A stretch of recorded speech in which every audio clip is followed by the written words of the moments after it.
قدر نبی دا اے کی جانن دنیا دار قدر نبی دا اے کی جانن دنیا دار قدر نبی دا جانن والے سو گئے وچ قدر نبی دا جانن والے سو گئے وچ مدینے۔ اگر آج جناب ابو بکر کی ذات ہوتی تو بات چیت پہ مسئلہ حل نہیں ہوتا، کیونکہ جب انڈیا کی دھرتی پہ ایک ملعونہ بدبخت عورت میرے نبی کی گستاخی کرے تو ہم بات چیت پہ مسئلے کو حل کرنا چاہتے ہیں، اور یہ کس نے ہمیں درس دیا کہ باری ناموس رسالت کی آئے اور ہم کہیں گے جی بات چیت بس ہم نے ایک ڈائیلاگ بیان دے دیا، ہم نے ایک سیاسی بیان دے دیا۔ کیوں؟ یہاں پہ پوری جد و جہد کے ساتھ ہمیں انڈیا کو منہ توڑ جواب دینا ہوگا، ہمیں صرف بات چیت پہ بات نہیں رکھنی۔ اگر جناب ابو بکر کی ذات ہوتی تو آج بات چیت کا سلسلہ نہ ہوتا، اگر عمر کی ذات ہوتی بات چیت کا سلسلہ نہ ہوتا، اگر جناب عثمان غنی کی ذات ہوتی تو بات چیت کا سلسلہ نہ ہوتا، کیونکہ مولا علی کی ذات ہوتی تو بات چیت کا سلسلہ نہ ہوتا۔ بلکہ جناب علی تو یہ فرماتے ہیں کہ جیسے پیاسا شدت کے ساتھ پانی کو تلاش کرتا ہے اور اسے ٹھنڈا پانی جب مل جائے وہ اس پانی کو پی کر اللہ کا شکر ادا کرتا ہے، فرمایا کہ ہمیں پیاس کی شدت سے جتنا پانی بندے کو ضرورت پڑتا ہے ہمیں اس سے زیادہ رسول اللہ سے محبت ہے، ہمیں اس سے زیادہ کریم آقا سے عشق ہے، ہمیں اس سے زیادہ رسول اللہ کی ذات سے محبت ہے۔ تو ہماری محبت صرف بات چیت تک ہے۔ اگر یہ ہستیاں ہوتی، ان کا مقدس زمانہ ہوتا تو یاد رکھو تلواریں اٹھ جاتی، کیونکہ یہ کشمیر کا مسئلہ نہیں ہے جو ڈائیلاگ پہ ختم ہو جائے، یہ کشمیر کا مسئلہ نہیں ہے ایک ٹویٹ پہ حل ہو جائے، یہ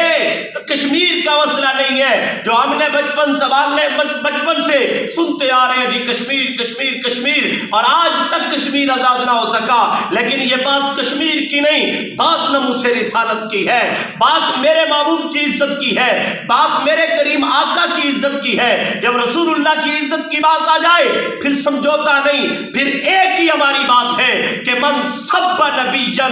فاقتلوہ، من سب نبیًا فاقتلوہ، من سب نبیًا فاقتلوہ، من سب نبیًا فاقتلوہ، من سب نبیًا فاقتلوہ۔ تاجدار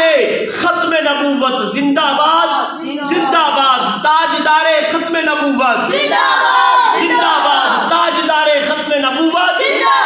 زندہ باد۔ تو آج میں یہ بات کہنا چاہتا ہوں کہ اس مسئلے کو کشمیر کا مسئلہ نہیں بلکہ ناموس رسالت کا مسئلہ سمجھا جائے۔ صرف بات چیت پر بات نہ کھڑی کی جائے کہ بس ہم نے بات کر دی، ہم نے ڈائیلاگ بول دیا، ہم نے پابندیاں لگا دی۔ پابندیاں نہیں، اب یہاں پہ عملی ہمیں فیصلہ کرنا ہوگا کہ ہمیں انڈیا کے ساتھ کھڑا ہونا ہے یا پھر رسول اللہ کے ساتھ کھڑا ہونا ہے۔ میں پھر بتا دینا چاہتا ہوں کہ قدر نبی دا جانن والے سو گئے وچ مدینے، اور جنہاں نبی دا قدر جانیا وہ اج بھی مدینے وچ آرام فرمانے۔ اگر انہاں دا مقدس زمانہ ہوندا تو خدا دی قسم اج کوئی بھی اتلم بعد ذالک زنیم دی پیداوار کبھی میرے نبی دی گستاخی نہ کر دی۔ دعائے خالق کائنات مالک کائنات مجھے اور آپ کو بلکہ ایمان والوں کو ناموس رسالت کے اس مسئلے پہ اللہ ایک جماعت بن کے مجھے اور آپ کو کھڑے ہونے کی توفیق عطا فرمائے۔ ہمیں ایک ہونا ہوگا،